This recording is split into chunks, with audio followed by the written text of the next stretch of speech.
down to business.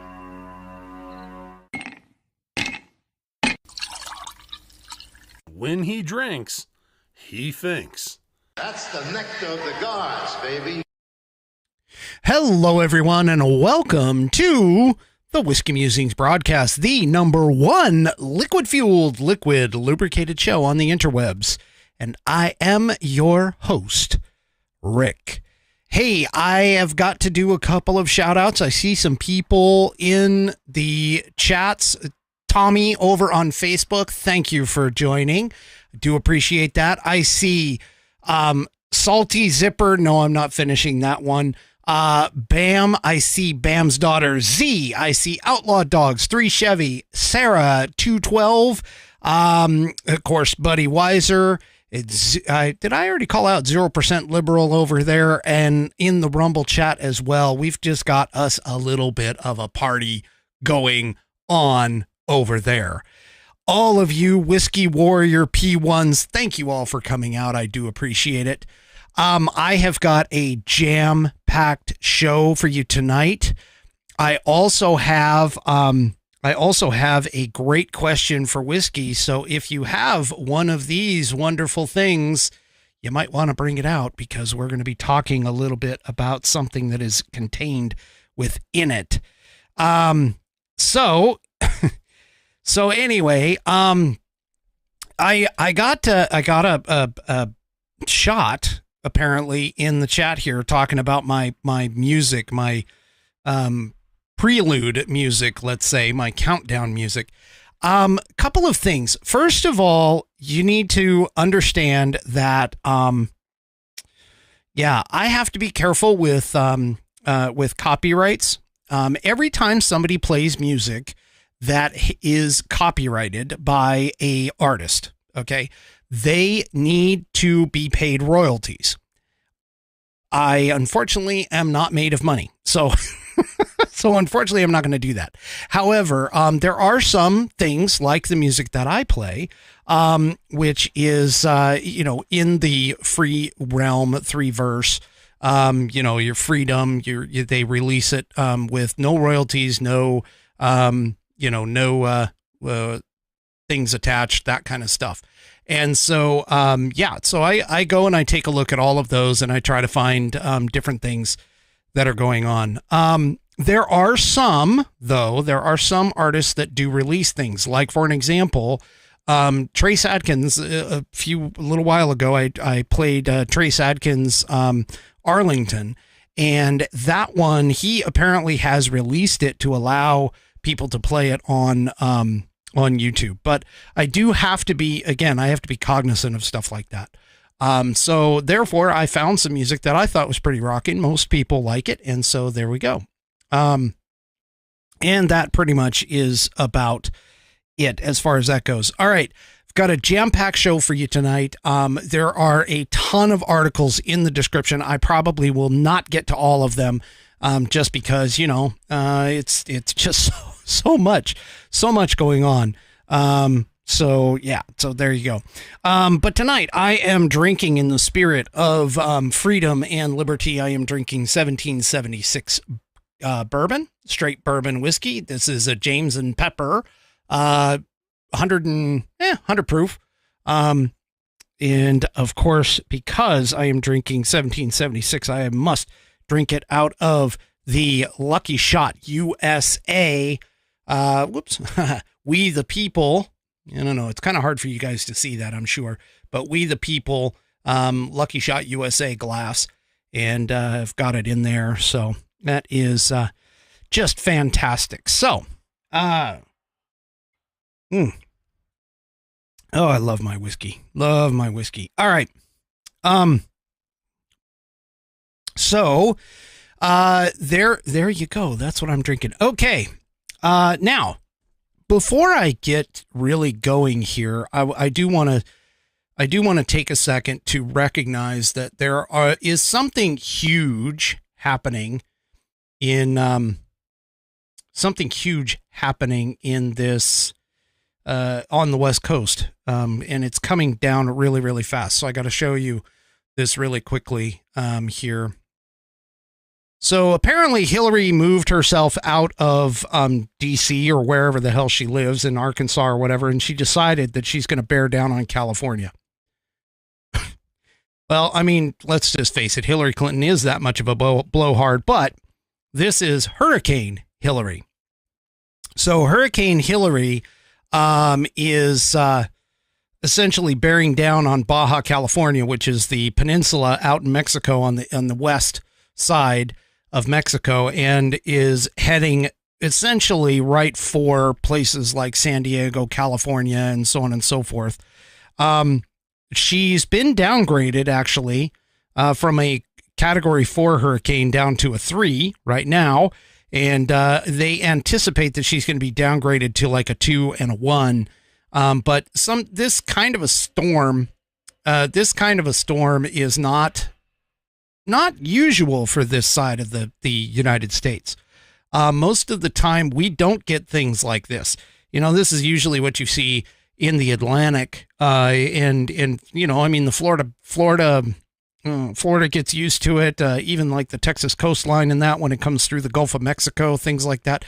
That's your typical storms where these things happen. So this is very unusual, and for the first time in recorded history, California is under a storm watch, a hurricane watch, and Pacific or tropical storm watch.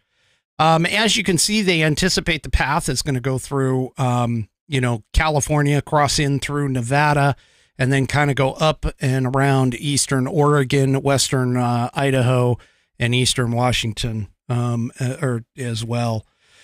So here's the thing is that a lot of people in California, I mean, for those of you that haven't been to California oftentimes is very dry this time of year and very hard pan.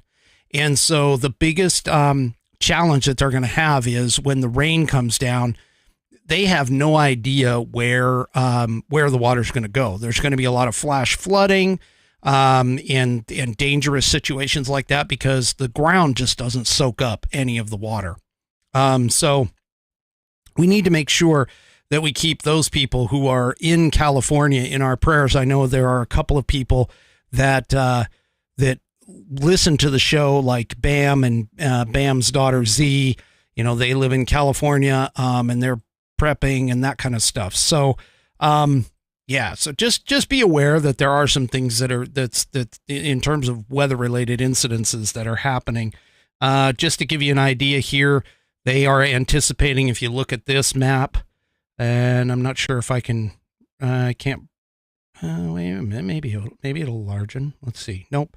Okay, so you can see this map here. You can see all these dots. Every dot represents a potential flood zone. In terms of let me pop up the legend here.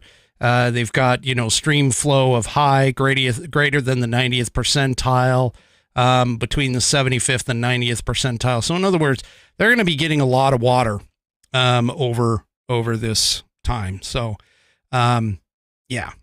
So this is going to dump a mess of rain. It's not something that's usual for this area of the country. And it's, as Tommy pointed out over on Facebook, she says they need to take the time now to get ready for it and stop whining that it's coming. I don't know if they quite agree with that, but anyway, it's not like an earthquake that happens now and is gone. This is probably going to dump a mess of rain, and that is correct. It is going to dump a mess of rain. And you're right. It isn't like an earthquake that just pops up out of nowhere. Plus, you're also going to get potential mudslides, as Buddy Weiser points out as well. So there's like a lot of stuff, a lot of potential problems with this thing. But anyway, I just wanted to bring that up to everybody before I really got started. And we're going to, obviously keep them in our minds and that kind of stuff in our prayers too, before things go along. All right. Let me go ahead and get on with the program. Let's go ahead and start with the Institute on the Constitution. The Institute on the Constitution was established in 2004 as a 501c3 nonprofit with one mission: to restore the constitutional republic through grassroots education. All courses and materials are developed using primary source documents and taught from the American view of law and government, as defined in the Declaration of Independence, in the following 3 key points. 1, there is a God. 2, our rights come from him. And 3, the purpose of civil government is to secure and protect our God-given rights. The IOTC offers the opportunity to educate yourself on our most precious founding document, the Constitution of the United States. They also provide tools to educate your community and get involved with local government. Start by taking their free U.S. Constitution course and go from there. Use my affiliate link, iotc.whiskeymusings.online, to sign up, and while you are there, take a moment to look through their other course material and information. My affiliate link, once again, is iotc.whiskeymusings.online to get great content and learn about our historical founding and support the show in the process. That's IOTC, India Oscar Tango Charlie, .whiskeymusings.online. Or if you just want to purchase this fabulous Saddleback leather-bound U.S. Constitution to support the show, go to constitution.whiskeymusings.online. This little thing is about 1/8 of an inch of Saddleback leather. It has water-resistant pages on the inside, and take a look at this binding stitching. It goes all the way through the leather and the pages, puts it together. It's got rounded corners, a 100-year warranty against defects in materials and workmanship. They will either fix it or replace it for you if you send it back to them. This is a fantastic gift for people. And I also know that Outlaw Dogs ordered one here recently, and it's going to be there right before her birthday on Tuesday. So, Buddy tested, Buddy approved, youngest whiskey warrior out there, also did some wonderful things, got his civics badge in Scouts for that, or using that book. It is a fantastic keepsake. You can pass it down in generations. You stick it in your stocking stuffers for Christmas coming up. And anyway, so do me a favor, go and check out the Institute on the Constitution today. And I thank them for allowing me to be an affiliate of theirs. All right. So let's move on to our next segment, which is a fan favorite, I must say. I'm kind of surprised, but it's a fan favorite. Well, I shouldn't be surprised considering my audience. I shouldn't be surprised. But here we go. And on this day in American history.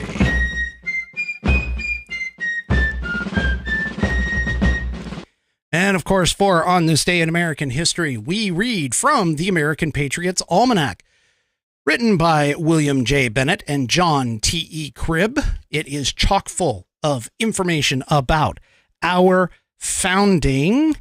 And yeah, so this is, this is great. This is great. And today is August 19th, so we are going to hear about Old Ironsides.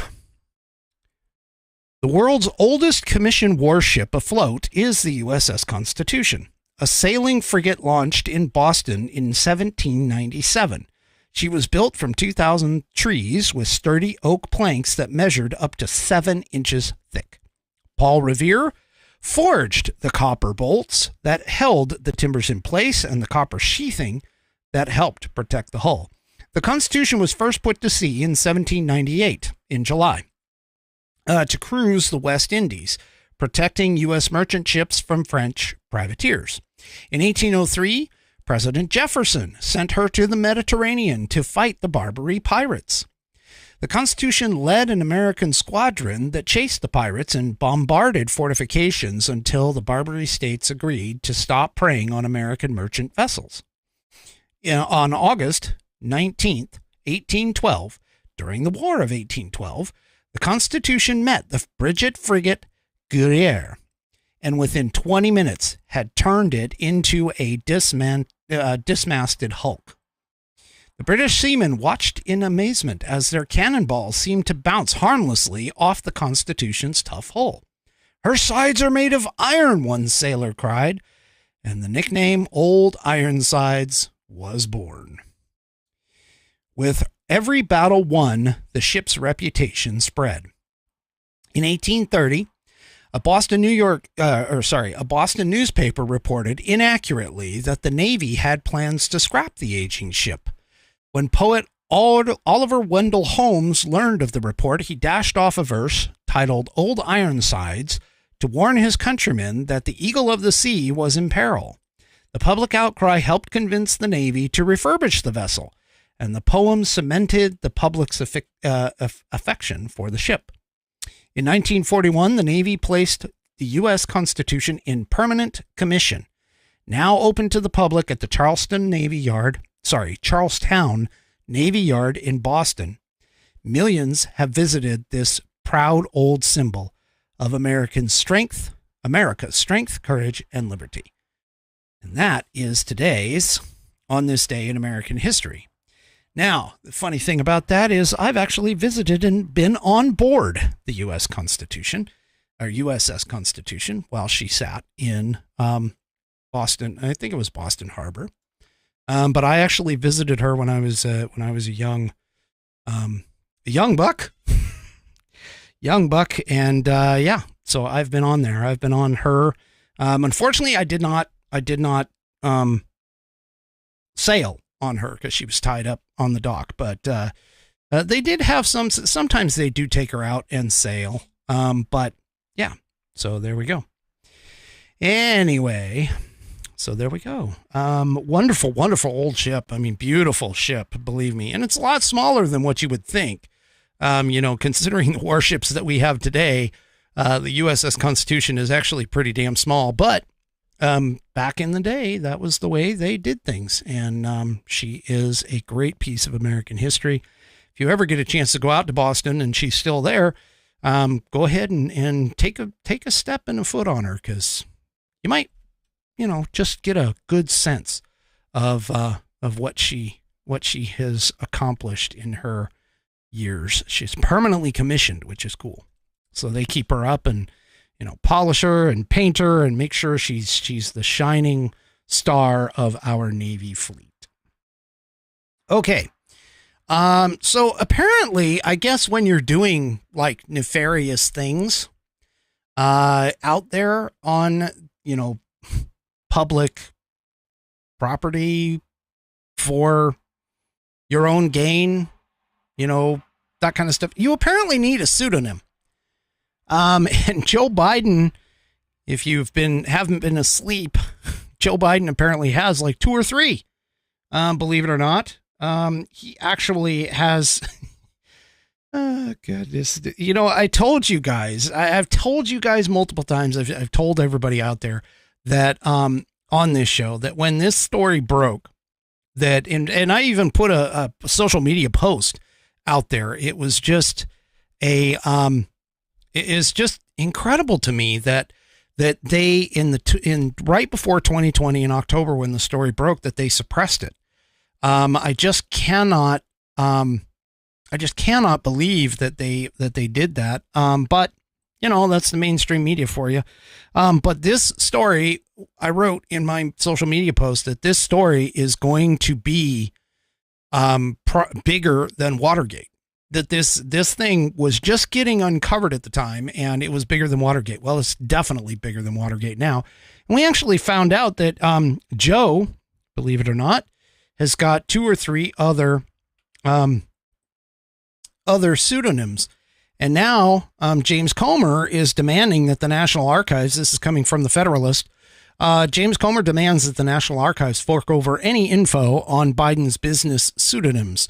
Apparently, he has he's got several, but on Thursday, the House Oversight Committee Chairman, James Comer, demanded that the National Archives turned over any document or communication containing any of Joe Biden's aliases, including but not limited to Robert Peters, which we've heard a lot about, Robin Ware, and J.R.B. Ware. Gee, that last one isn't really all that smart. I mean, Joseph Robinette Biden Ware. Anyway, in addition to requesting any document with the Biden pseudonym, the committee also requested all drafts of Biden's speech that was delivered to the Ukrainian parliament on December 9th, 2015, and unrestricted access to any documents or correspondence involving Hunter Biden and his former business associates, Eric Schwerin and Devin Archer. The congressional committee is specifically requested, is specifically requested. I don't know why they wrote it that way, but anyway, currently redacted files in the archives case record titled Email Messages to and or from Vice President Biden and Hunter Biden. According to Fox News, the record was first made public in June and then included 4 emails, but 2 of the emails were withheld in full, and the other 2 had multiple redactions. Joe Biden, of course, has stated on multiple occasions that he didn't know anything about all of this, which is totally wrong. But we all know that's wrong. But he apparently has stated multiple times that there was an absolute wall between his family's foreign business schemes and his duties as vice president. But evidence reveals that access was wide open for his family's influence peddling, according to Comer. Comer continued, "We already have evidence of then President Biden speaking, dining, and having coffee with his son's foreign business associates. We also know that Hunter Biden and his associates were informed of the then Vice President Biden's official government duties in countries where they had a financial interest. The National Archives must provide these unredacted records to further our investigation into the Biden family's corruption. New documents containing Biden's aliases could provide groundbreaking information regarding the alleged Biden bribery scandal, but the archive's compliance with the congressional requests remains precarious." Now, the other federal agencies, according to the piece, particularly in the FBI, have purposely and illegally hid key information from Congress related to the alleged Biden bribery scandal. For an example, the FBI attempted to withhold from Congress the FD 1023 document, which detailed testimony from a highly credible confidential human source who alleged that Hunter and Joe received $5 million each from Burisma executive Mykola Zlochevsky in exchange for influence over U.S. foreign policy. It also alleges that Zlochevsky kept 17 audio recordings, 15 with Hunter Biden and 2 with Joe, as an insurance policy. However, the FBI does not appear to have tried locating the audio recordings, let alone investigating the allegations in the FD 1023. All right. So, that's, again, this is just getting deeper and deeper and deeper. Deeper and deeper and deeper. Hey, one of his aliases, according to Outlaw Dogs over here on Rumble, says one of his aliases should be Richard Cranium, otherwise known as Dickhead. I'm right there with you. Anyway, so further things that go on with this is that they let's just see this. Okay. So apparently in one of the messages that the House Oversight Committee is looking for, from May 26th, 2016, Hunter Biden was copied on an email to his father from a staff member who was reminding the then vice president that the following morning he would huddle with staff before a phone call with then Ukrainian President Petrov Poroshenko. And this email, let me just read it to you because they have a link to it. This email says, "Boss," okay, this is from John Flynn, to Robert L. Peters, one of his aliases, which is interesting because Robert L. Peters has a PCI.gov address. And for those of you that don't know, anything with .gov has to be a government address. And of course, there is a Hunter Biden is on the CC line, which says Hunter Biden or hbiden at rosemontseneca.com. For those of you that don't know, that was a That was one of Hunter Biden's businesses that he created. In particular, Rosemont Seneca was the one that was implicated in the Chinese connection. And there's an attachment here, apparently, or an attachment to the email that was his Friday schedule card. John Flynn writes to Robert L. Peters, boss, 8:45 prep for 9 a.m. phone call with Prez Poroshenko. Then we're off to Rhode Island for infrastructure event, then Wilmington for UDel commencement. I'm assuming that's University of Delaware commencement. Nate will have your draft remarks delivered later tonight or with your press clips in the morning. Respectfully, John. So, yeah, there is... Come on, folks. There's just stuff afoot here. I mean, there's just no way. Apparently, they claim Hunter Biden was not frequently looped into such emails about his father's schedule, and his inclusion on the scheduling emails with Robert Peters, which was his father's pseudonym at the time, appeared to happen on just a handful of dates, but that those dates corresponded with two developments in Ukrainian policy. So now they're starting to get the links to where Joe Biden talking about Ukrainian policy and taking money from Ukraine, where they could tie together the possibility that the then vice president's foreign policy was being shaped by that money. He had already successfully, Joe Biden, that is, had already successfully pressured Poroshenko to fire Ukraine's prosecutor, Viktor Shokin, by the time the May 27th call had occurred. Shokin had been investigating the energy company that was paying Hunter Biden, that's Burisma, and his business associates significant money at the time. He was paying Hunter Biden and his business associates significant money at the time. Burisma was. So anyway, yeah, it just keeps getting worse and worse and worse. And what's really funny, though, is that the left and all the leftists, especially over on X, they essentially keep saying there's no proof, there's no proof, there's no proof. Well, there is. In fact, Red State popped up a Hunter Biden text in 2018 that demolishes Joe Biden's arm's length defense. Apparently, Hunter was talking with his assistant, Katie Dodge, about how he got locked out of his Wells Fargo account. And it basically goes, the text goes from Hunter to Katie Dodge. Too many cooks in the kitchen, he writes on April 12, 2018. Too many profile changes and such happened 10 days ago too. What do you need? I'm going to bank in a few. Need to verify identity in person. And Dodge responds, I need to pay AT&T. Hunter Biden then instructed Dodge to put the payment on both his debit card and his Wells Fargo credit line. And then he says, my dad has been using most lines on this account for which I've through the gracious offerings of Eric have paid for the past 11 years.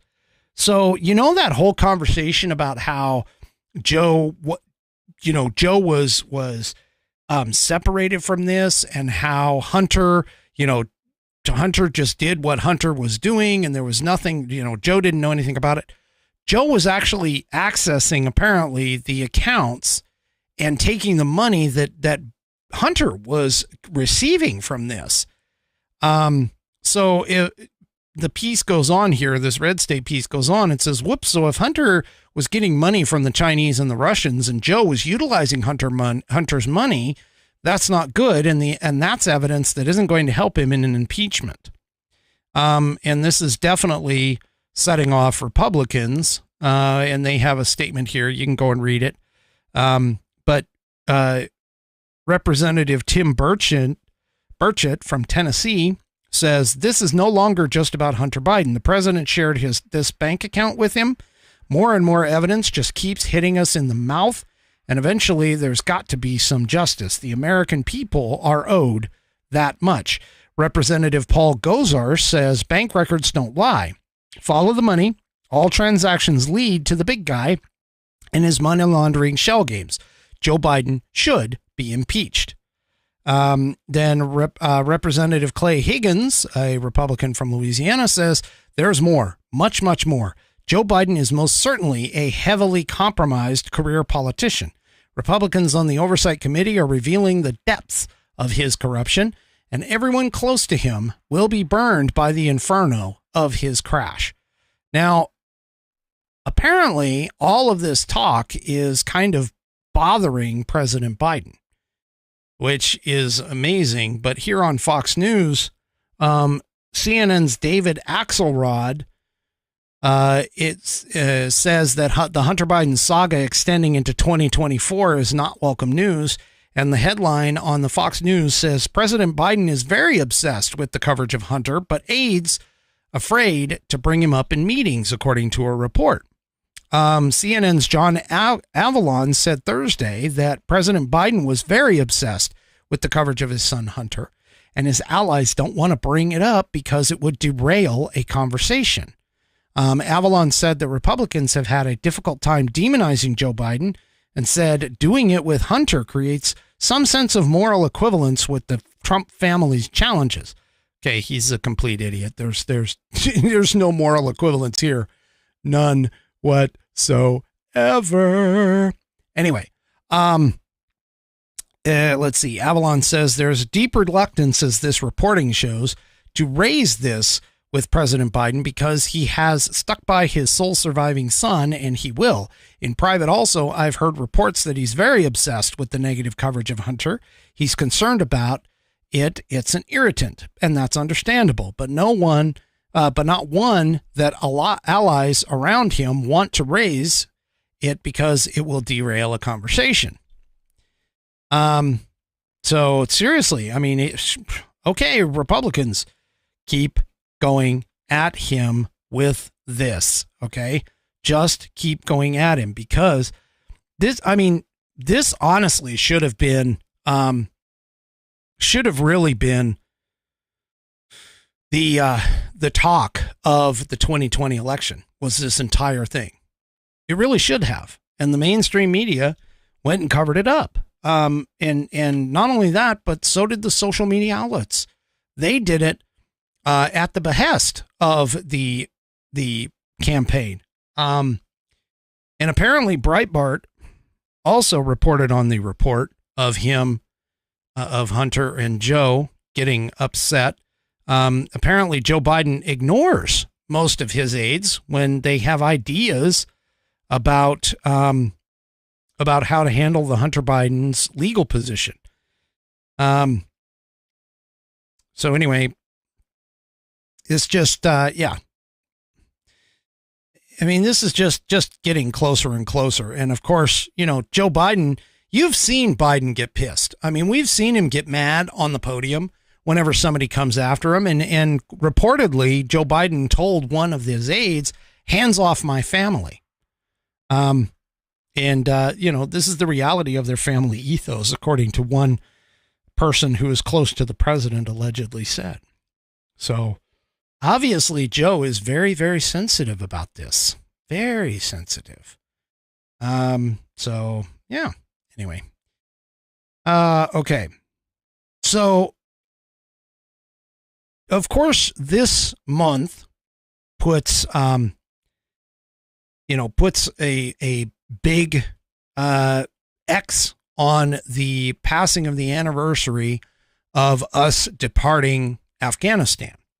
And, of course, the death of the 13 soldiers who lost their lives in the bombing outside of Kabul airport.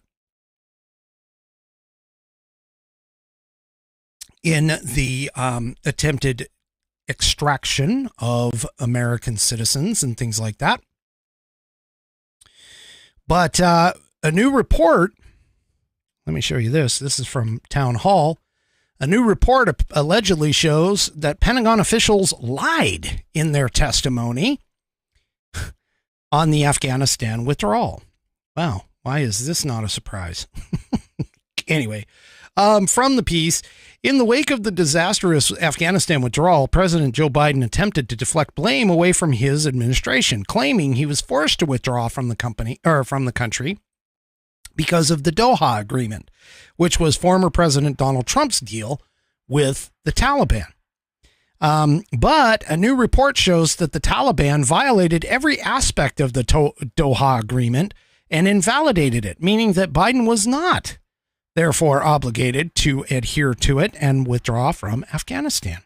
The report also directly contradicts the testimony of General Mark Milley, who is the chairman of the Joint Chiefs of Staffs, and Lloyd Austin, who is the U.S. Secretary of Defense, who appeared before the U.S. Senate on September 28th in 2021.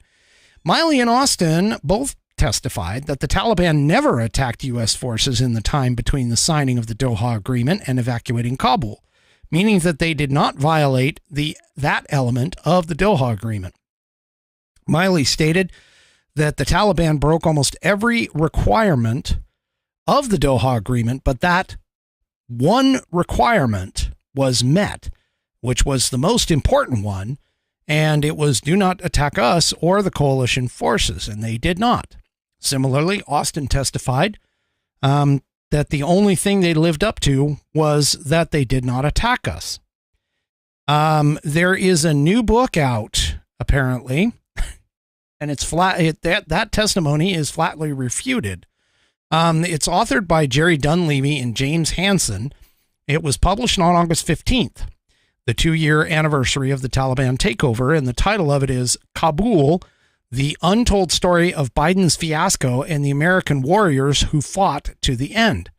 Apparently, Dunleavy and Hassan cite numerous sources, including Pentagon watchdog reports and public statements from Biden administration officials, which clearly state that the Taliban attacked U.S. forces between the Doha Agreement and the withdrawal.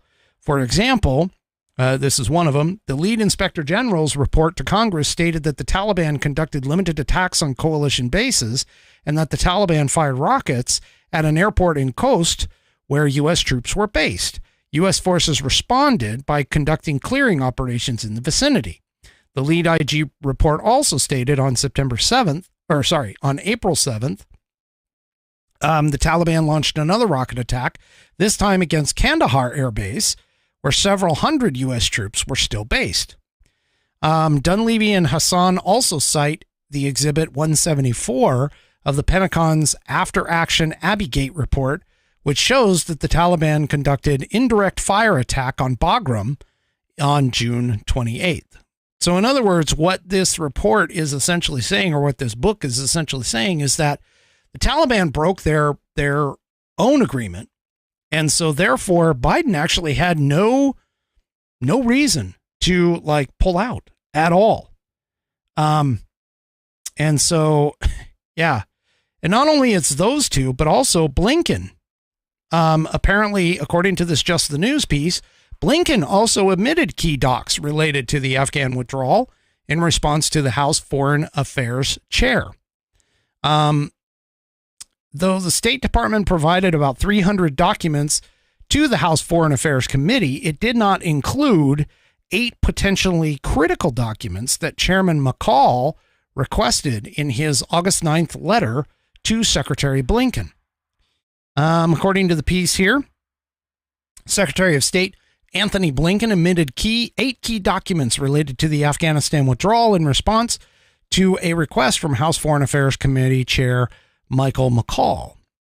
Just the News has just learned. Commentators on foreign policy, such as former Senator Jim Inhofe from Oklahoma, called the withdrawal disastrous, which is true. The State Department provided about 300 documents to the House Foreign Affairs Committee on Thursday, but it didn't appear to include the 8 that McCall had requested in unredacted form in his August 9th letter, according to a committee source. The deadline to provide those was Tuesday.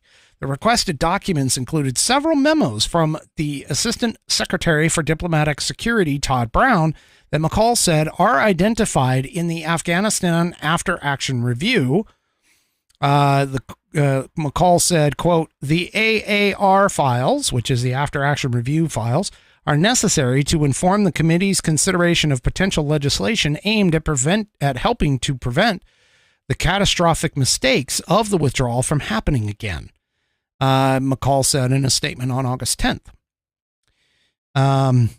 Yeah, so why does this not surprise me any? This is going to head toward more potential impeachment trials and things like that. So, yeah, this is just...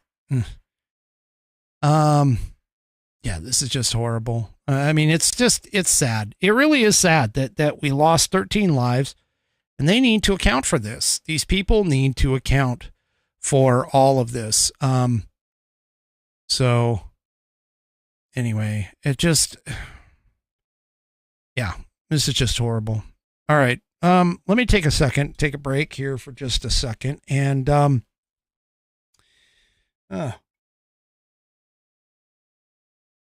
let me talk to you just a little bit about my merch. Oh, wait, I got to get over to the right screen. Haha. All right. If you like the show and you want to show your liking of the show, your support for the show, head on over to my store. It's store.whiskeymusings.online. That's store.whiskeymusings.online. You can pick up shirts, t-shirts, sweatshirts, tank tops. There's yoga pants. There's sweatpants with my logo on them. There's drinkware. I've got all kinds of products that you can use to show that you are a Whiskey Warrior P1 and support the show in the process. That is store.whiskeymusings.online. That is store.whiskeymusings.online. And I would really appreciate it if you would head on over there and check it out. If you can afford to buy it, I try not to put too much. I mean, I'm telling you right now, I'm not putting a lot on this thing. I'm trying to keep things down. And so, yeah, and no, Bam, I unfortunately do not have any Whiskey Musings Life Raft. Although that would be pretty applicable right now, wouldn't it be? Anyway, so I would really appreciate you heading on over, check it out. Go to store.whiskeymusings.online, and I highly recommend that you do this from a desktop because apparently store.whiskeymusings.online, the link doesn't translate very easily to in your mobile phones. So yeah, just head on over there on your desktop or laptop at store.whiskeymusings.online and pick something up. Show your appreciation for the show. I know I appreciate all of my Whiskey Warrior P1s. Show that you are a Whiskey Warrior. And, get a logo or a motto, piece of clothing or drinkware or something today. And I certainly do appreciate it. Thank you very much for your support, of course. Once again, that's store.whiskeymusings.online. All right. So remember that conversation that Joe had and said that, hey, if we ever provide F-16s to Ukraine, that would be essentially, what do we call it? That would be a declaration of war and potentially a start to World War III. Remember that? Remember that conversation? He was saying, no, we're not going to supply tanks. We're not going to supply F-16s. We're not going to supply all of that stuff. And, yeah, well, let me bring this up because according to NBC News, the U.S. approves shipments of F-16s to Ukraine in a major gain for Kiev, or Kyiv, however you want to pronounce it. I guess there's one is Russian, I guess, and the other is like Ukrainian. So Kiev is Russian and Kyiv is Ukrainian or something like that. Anyway. I don't know. So apparently, the Netherlands has been asking and Denmark has been asking, and the United States has finally given its approval for the Netherlands and Denmark to deliver F-16s to Ukraine. officials in Washington and Europe said on Friday. In a major gain for Kyiv, even though the fighter jet won't have any impact anytime soon on the almost 18-month war.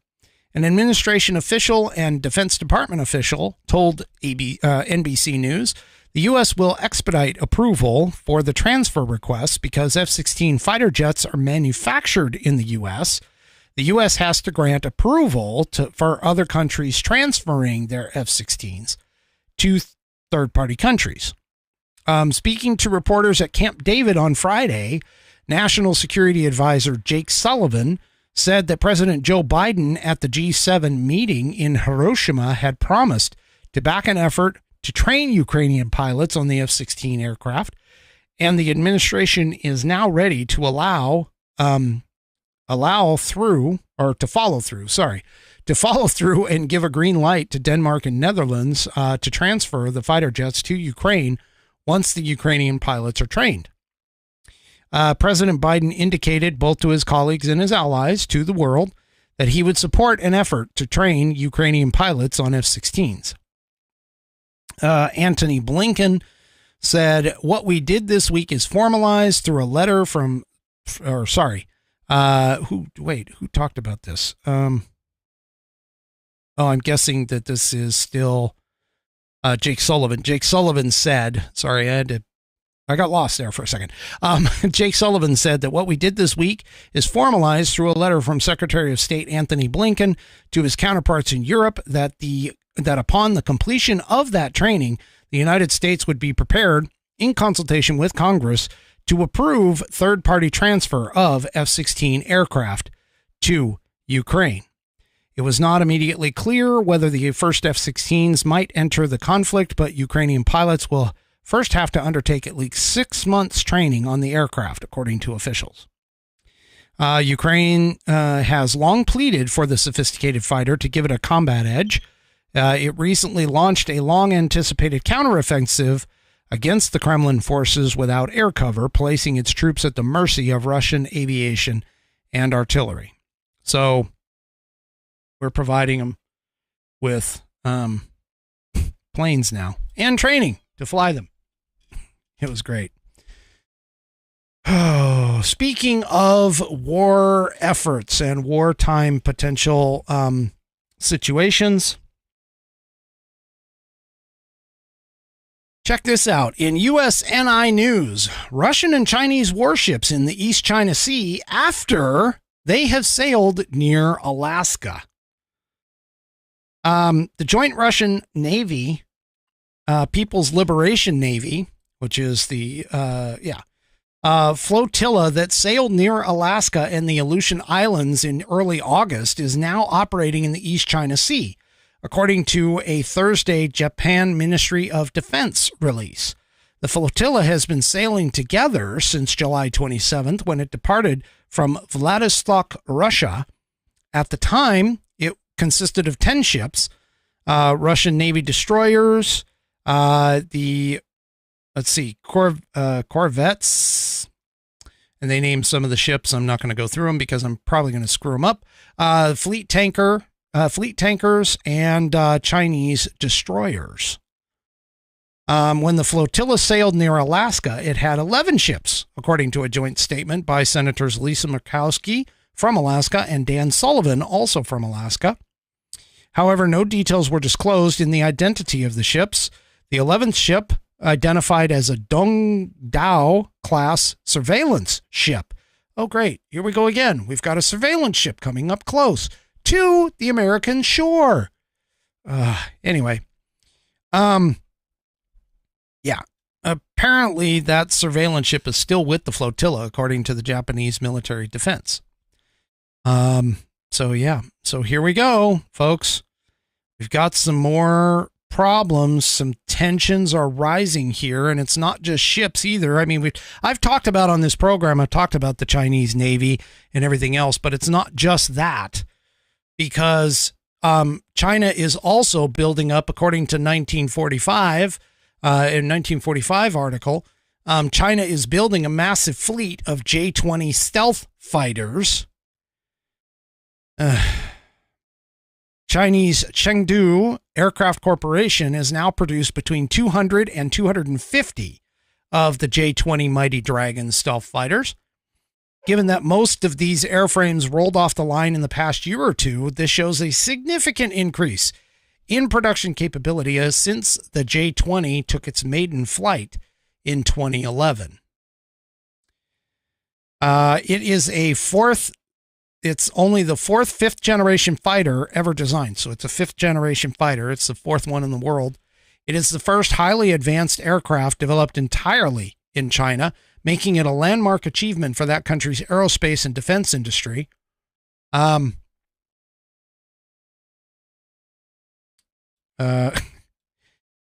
It's built to counter the American F-22s and F-35s. The Mighty Dragon has all the hallmarks of a fifth-generation aircraft, from stealth technologies and super maneuverability to supercruise and advanced electronics and avionics. So, yeah, they are essentially kicking up. Not only were they kicking up their Navy, folks, but they also are kicking up their Air Force. So this does not bode well. This is a country that is essentially going to war, or preparing for war. And yeah, this is a bit of a problem here, folks. For us. And we've got a weak guy in the White House who's potentially got some problems in terms of taking payments from China.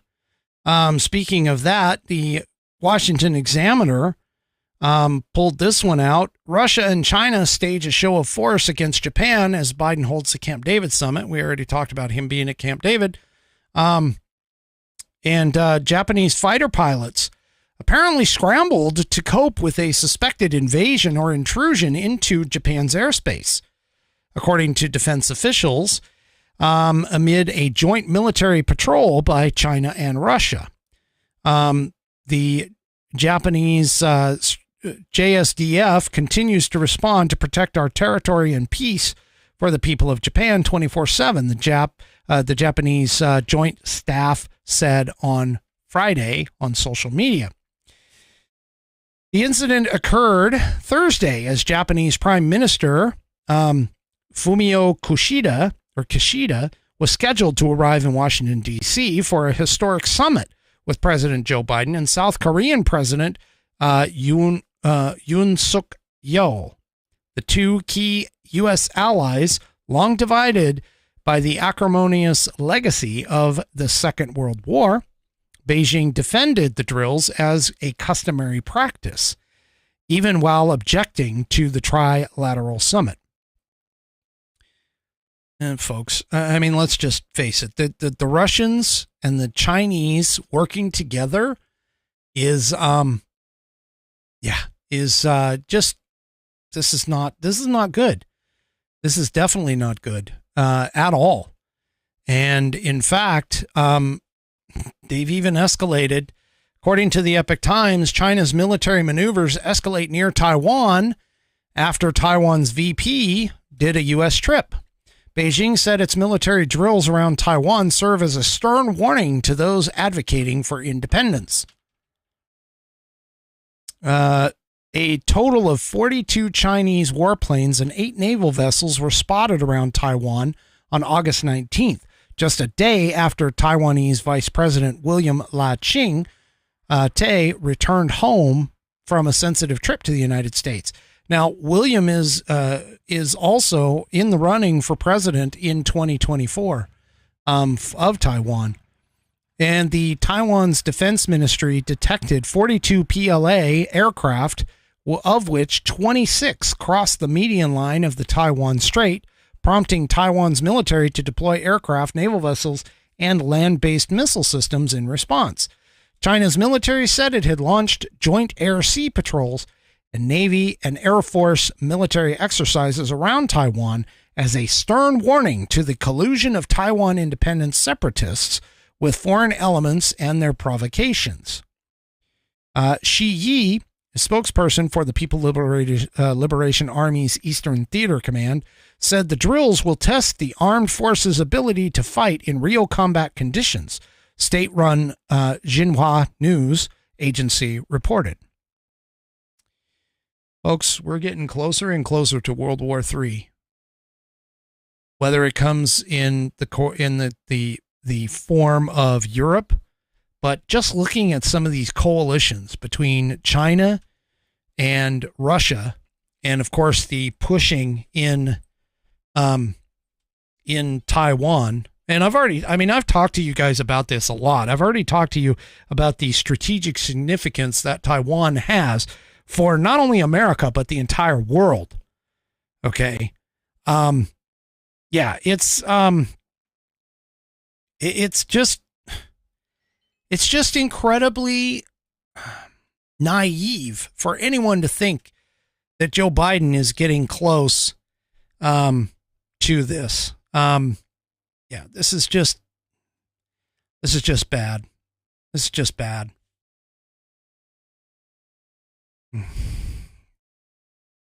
Can't even imagine. This guy has been wrong on foreign policy all of his entire career. He's just a disaster in the White House. And we're expecting him he's compromised by the Chinese. I'm sure he is. He's compromised by the Russians. He's compromised in Ukraine. I mean, when you serve multiple masters, you have all kinds of problems.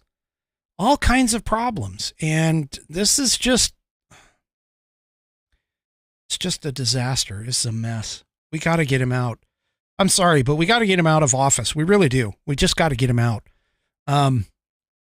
Yeah, I just can't imagine how anybody with any intelligence could have voted for this guy. All right. And speaking about voting for him, Biden's problems, of course, with the border still continue to go. You know that border that's closed? You know that border that Joe Biden and, Mayorkas all say, oh, no, the border's closed. We're not getting anything, anything through on the border. Well, this from the Washington Examiner. Biden dealt a massive border blow as illegal crossings spike by 33%. For those of you that don't know, that is roughly 1/3. In the piece, the Biden administration was dealt a severe blow at the southern border in July as the number of immigrants encountered by U.S. authorities while attempting to enter from Mexico illegally soared following an initial decline at the conclusion of Title 42 in May. U.S. Customs and Border Patrol, Border Protection, statistics released Friday afternoon revealed that Border Patrol agents arrested 652,000 immigrants between the ports of entry in July, up from 99,545 arrests in June. Biden administration officials at the Department of Homeland Security defended the increase as being down 27% from last July and lower than when they hit their highest levels in a century in the lead up to May 11. All right, I just got to say this. I'm sorry. Anytime that somebody tells you that, hey, things are going down when they're going down from their highest point in history, that's not a freaking lowering, folks. That means it went up and it's still up. It's just not going up that fast. Oh my gosh, this is just such a freaking,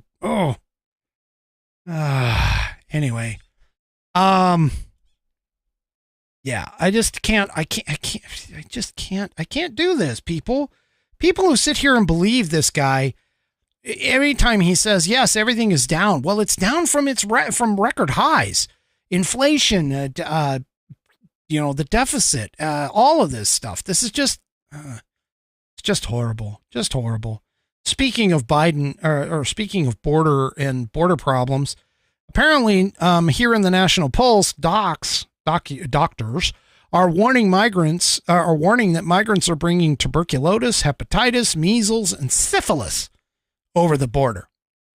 So how is this not a health crisis for America? Really, seriously, how is this not a health crisis? They're saying that diseases, according to the piece here, diseases including syphilis and tuberculosis carried across the border by illegal immigrants threaten New York City and the wider United States, including deadly drug-resistant strains. A professor, Dr. Mark Siegel, writes, when they are bused to New York and elsewhere, these diseases go with them.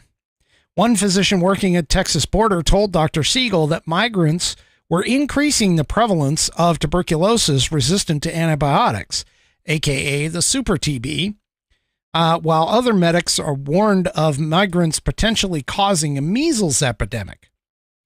Border Patrol and local agencies have seen all types of diseases like tuberculosis, scabies, COVID, hepatitis A and B, gonorrhea, syphilis, mumps, chickenpox, dengue fever, etc., confirmed by the Arizona County Sheriff Mark Lamb. God. Yeah, so when the discussion was hot and heavy, so this is Mark Lamb talking, when the discussion was hot and heavy about Title 42 going away, I would consistently say it wasn't just about COVID. It was about all the other health hazards that are being brought across our borders, he said of one of the Donald Trump era border controls that was based on public health concerns, which have lapsed under Joe Biden. You also know that like Florida is seeing stuff. Florida is seeing diseases that have popped up that have not been in the country for generations, for years. And so this is just ridiculous. They're warning about this. And it's not only just the diseases that they are bringing, but check this out.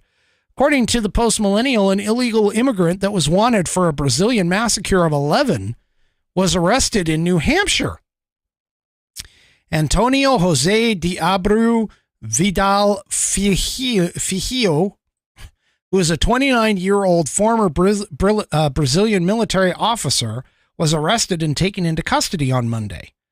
And he was an extremely dangerous illegal immigrant and was arrested in New Hampshire after fleeing to the United States over his alleged role in a Brazilian massacre, which included murder and physical torture.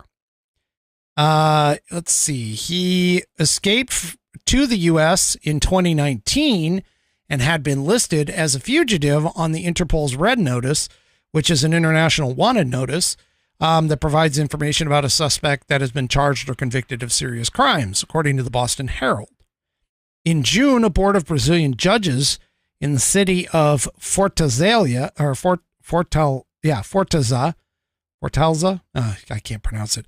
Anyway, had sentenced Fijilo to 275 years and 11 months in prison for his alleged role in the 2015 Curio massacre, in which 11 individuals, including teens, were murdered and tortured both physically and mentally following the death of a police officer. Okay, so we're getting, just like Donald Trump is saying, we're getting the illegals that are coming through. We're getting the criminals. We're getting the bad guys. We're not getting good guys. And you know what? It's not even the southern border that's the problem too, because here in my home state of Washington, according to the Post-Millennial, we're seeing 575% increase in smuggling operations around the U.S.-Canada border. According to a report, a lot of the load drivers turn out to be legal permanent residents, asylees, or just straight up illegal aliens that have been living here for a while. So Border Patrol agents in Washington state have seen a 575% increase in seizures of smuggling vehicles used to transport illegal immigrants, according to a new report. It was reported in March that illegal immigration crossings have skyrocketed across the U.S.-Canadian border compared to last fiscal year. So again, even though the southern border is getting the focus of this, okay, we're We have a northern border that's basically like a sieve too. Border Patrol documents obtained by the Daily Caller show that agents at the Blaine station, which is not that far away from me, folks, have seized 27 vehicles so far in the 2023 fiscal year. That is a steep increase from the 4 that were seized in all of 2022. According to the documents in July, border agents at the station arrested 10 drivers of smuggling vehicles and made 103 apprehensions of illegal migrants. An official with the Department of Homeland Security told the outlet that the vehicles are used by human traffickers smuggling in illegal immigrants, mostly from, get this, China, Mexico, and India. Yeah. Our border policies and letting people go inside of our country, they are just literally destroying us. It's not just the southern border, folks. It's also the northern border. It's the entire policy that is the problem with what's going on with this country. I mean, these people are just, they're coming in from both sides of the border. And we're, this administration is letting them go. Just letting them go. This is just ridiculous. I can't even believe this. This administration is a freaking train wreck. Never should have been on the freaking tracks in the first place. All right. Well, Biden has been trotting out Bidenomics. And, with the whole Bidenomics thing, everybody's been talking about, hey, Bidenomics. Bidenomics is great. The economy is great. Everything, all of this other stuff. It's all great. It's fantastic. We're just living in freaking fantasy land when it comes to our money. Yeah, well, you know what? Everybody who actually is paying attention to what's going on at or within the economy and in terms of the percentage prices are up across the board for food, for fuel, for housing, all of this stuff. And so I'm still trying to figure out how those liberal lunatic leftists are all like going with this, especially when you take a look at something like this from the Epoch Times. Because, I talk about this stuff a lot. I talk about the economy all the time because I have to try and get people to understand the economy is not good, folks. It's not. They try to tell you it's good because they only look at a couple of numbers, but the rest of it is horrible. We are not doing well. And then you see titles like, or article titles like this, 30-year mortgage rates surge to the highest level in 20 years as home prices remain elevated. So here, and honestly, this is basically kind of the situation with this across the board, whether it's dealing with, interest rates right now and trying to rein in inflation. But now we have, housing prices are seriously high, and the mortgage rates are going up. The mortgage rates are apparently above 7% now. And the last time that the 30-year fixed mortgage rate exceeded 7% was November 2022. So it wasn't that long ago that it actually went up above 7%. We're talking about, less than a year ago. But Freddie Mac, according to the piece here, Freddie Mac released the results of its primary mortgage market survey on August 17th, which showed that the 30-year fixed rate mortgage rate had risen 0.13% from last week to an average of 7.09%. Demand for homes have also been hit hard by lower affordability, but low housing inventory remains the main cause because of sluggish sales. Now they're saying that the housing inventory is low. I'm going to be honest with you. I see a lot of sale signs around my neighborhood. I know that much. And I also know that there's a lot of construction going on in apartments and condos and that kind of stuff. So what they're doing, realistically, is they're pushing for single dwellings, and you've seen articles about this too, and I have as well, that the Biden administration in particular wants to get single family dwellings out of the way in relation to multiple dwellings, multiple places for people to live. They want to get rid of the idea of the single family home. And that's what they're looking to do. They've got, insane prices. Housing across the entire country is jacked up. It is higher in many places. Like Florida, for an example, Florida has had a rise in home prices just because of the influx of people coming in from places like New York. Here in Washington, we get a lot of Californians who come in here who have their California homes that they sell off at $2, $3, $4 million, and they come here and they can get something relatively comparable at about half of that or a quarter of that. And so a lot of people they're moving, they're trying to get away from Democrat policies, and they start going to these other places, and they kill the housing. And then, of course, you add to that the whole inflation increase and the interest rate increases up to 5.5%, which, of course, mortgages have 2-3 points on that, which is why we get the 7% on it as well. And this is just ridiculous. So the Federal Reserve, of course, has raised the interest rates, which I just talked about, and it's had an upward effect on mortgage rates nationwide. Now, CNN actually even has described or done an evaluation, and there was one where a $400,000 home, Dan Bongino talked about this, a $410,000 home, let's say, that was the mortgage rate at 2.5% roughly. Don't quote me on the numbers, but 2.5% was roughly around $1,300, almost $1,400 a month. Under 7%, same home, $410,000. The same home under 7% is over $2,000 a month. Well over $2,000 a month. And I can tell you just for a fact that when I've been looking at potentially moving and things like that, I mean, there's no way I could afford the monthly payment. And you add to that the fact that people are spending $700 on average more a month. Okay. This is just doing nothing in terms of helping our economy at all.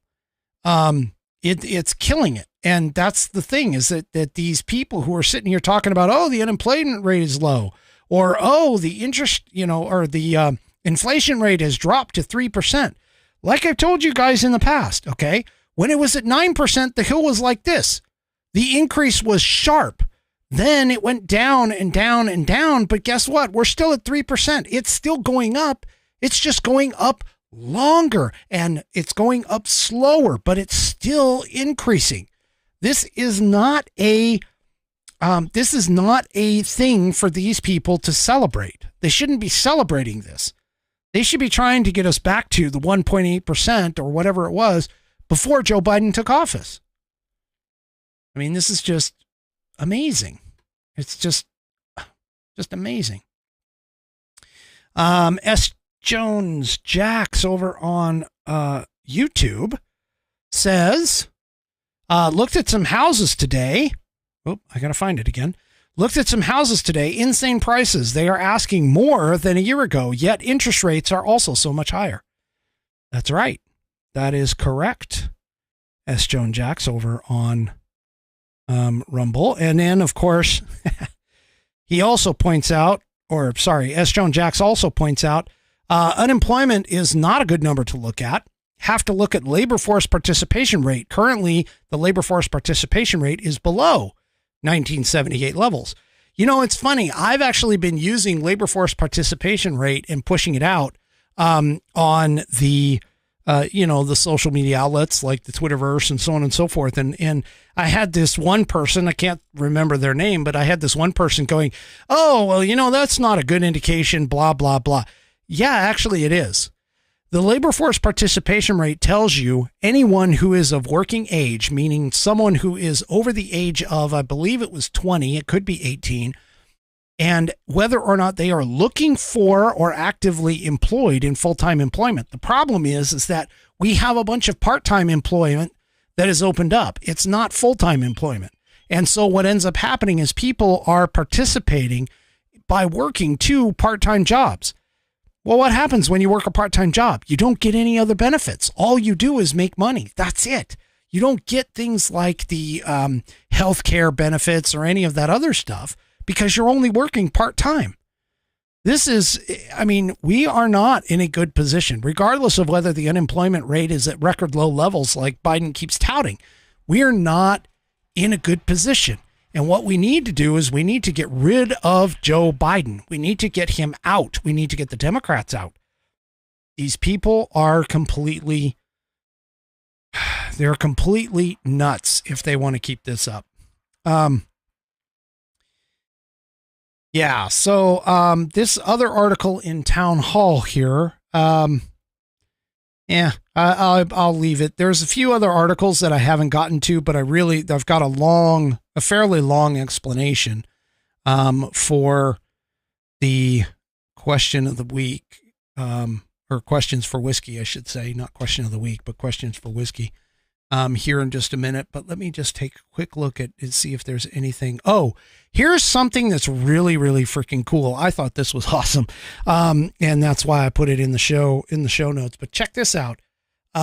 Apparently having a Republican governor and a Republican legislature in Florida is helping because, Florida has now fined Medicaid providers for using tax dollars to cover trans treatments for minors. Now I've never been quiet on this. Thinking that your child can figure out what sex they are or, what they identify as is just ridiculous. And so actions like what you see here on the screen, talking about Florida fining for people using tax dollars for trans treatments for minors. This is the way to go. This is it. This is the way.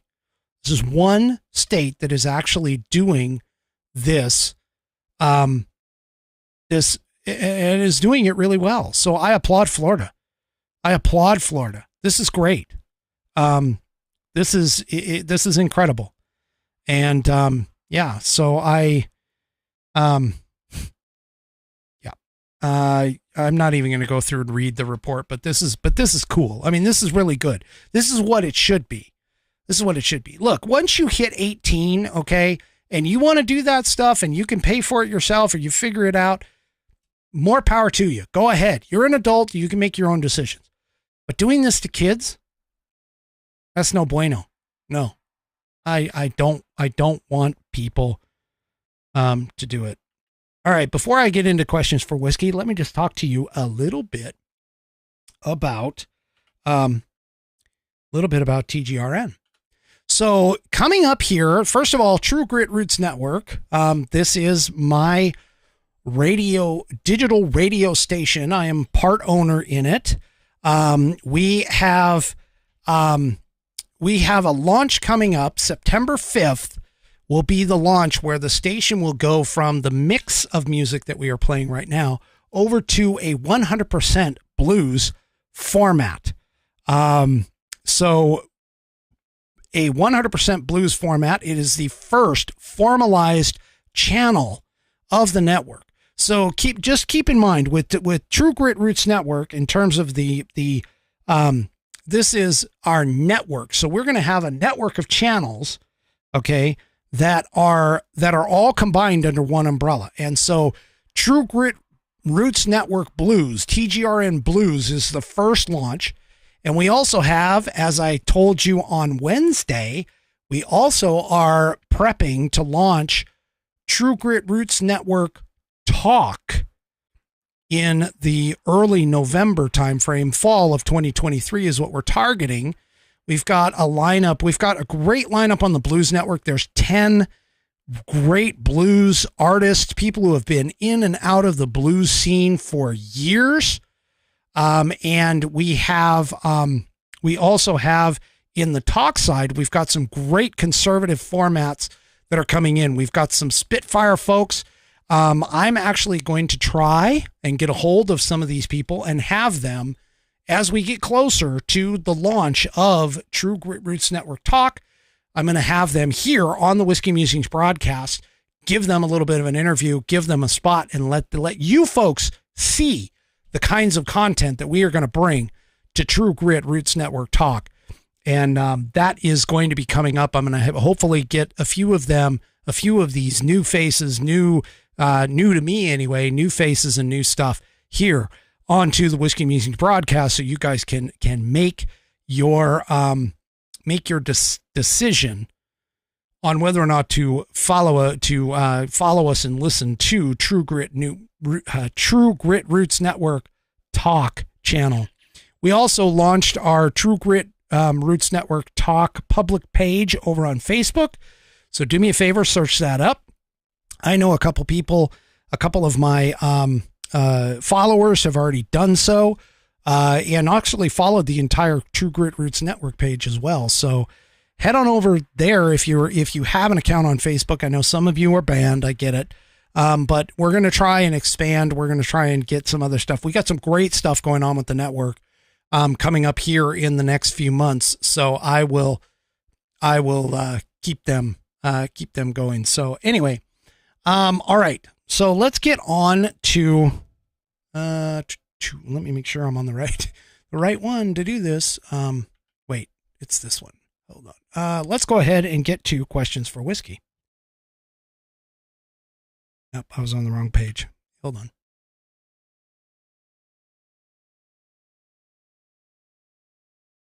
What is going on here? Obviously, I am losing it. Let's go right here. Yep. Please check your mailbox. Hold on. That wasn't right. I pressed too many buttons. There we go. Questions for whiskey. Live broadcasting, screw ups and all. There you go, folks. All right. Okay. So let's get on to questions for whiskey. Whip out your constitutions, folks, because we are going to be talking about the 14th Amendment. So this question comes from Bonnie over on Rumble. And so here we go. Good evening, whiskey. Well, hello. She always gets mad when I don't drink the right kind of bourbon. But anyway, let's see. With the events with Donald Trump, can you explain the 14th Amendment and what it means? Thank you as always, Bonnie. Okay, so here we go. The 14th Amendment was actually ratified, believe it or not, after the Civil War. It was ratified in 1868. And what the 14th Amendment did, it actually did several different things. The first thing that it did is it granted citizenship to all persons born or naturalized in the United States, including formerly enslaved people. Now, that particular piece has had some serious problems here when it comes to things like illegal immigrants because of the fact that obviously they try and cross the border, they have their baby here, and that baby now becomes what's known as an anchor baby. So it's just one of those crazy things. It also guaranteed all citizens equal protection of the laws. What a lot of people talk about in terms of the Equal Protection Clause, which basically means that it's designed to make it so that a law from a person, a person has the same equal protections in one state as it does in others. That's the idea, is that everybody across the United States has equal protection. It was honestly, those two were kind of focused mostly on slavery. And the slaves, not so much in terms of illegal immigration, but that's an argument that someone could make if they really wanted to. But it was really designed in past, that particular piece of it was really designed in past, to essentially create a situation where a person who was a slave was free across all of the states, not just, and it was supposed to enforce the Emancipation Proclamation and all of that kind of thing. In later sections about the 14th Amendment, it authorized the federal government to punish states that violated or abridged their citizens' right to vote by proportionally reducing the state's representation in Congress. That basically pulled out the whole 3/5 clause in the Constitution. It also, and this is the key one in terms of Trump, okay, it also mandated that anyone who is engaged in insurrection against the United States could not hold civil, military, or elected office without the approval of 2/3 of the House and the Senate. Okay.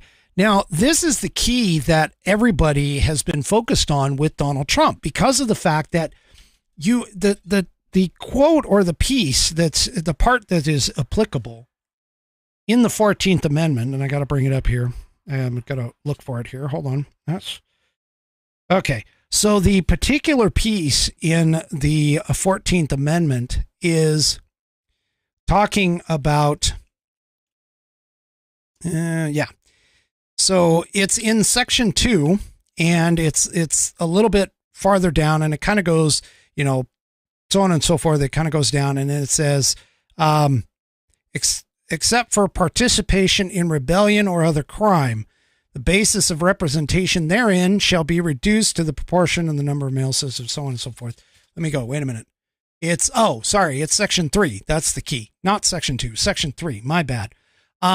Section 3 is no person shall be a senator, representative in Congress, elected president, vice president, or hold any office, civil or military, under the United States or under any state, who, having previously taken an oath as a member of Congress or as an officer of the United States, or as a member of any state legislature, or as an executive or judicial officer to any state to support the Constitution of the United States, shall have engaged in insurrection or rebellion against the same, meaning the United States, okay,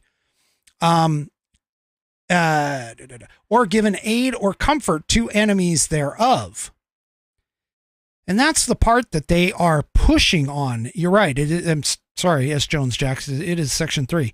So that's the part that they're really trying to focus on when it comes to Trump.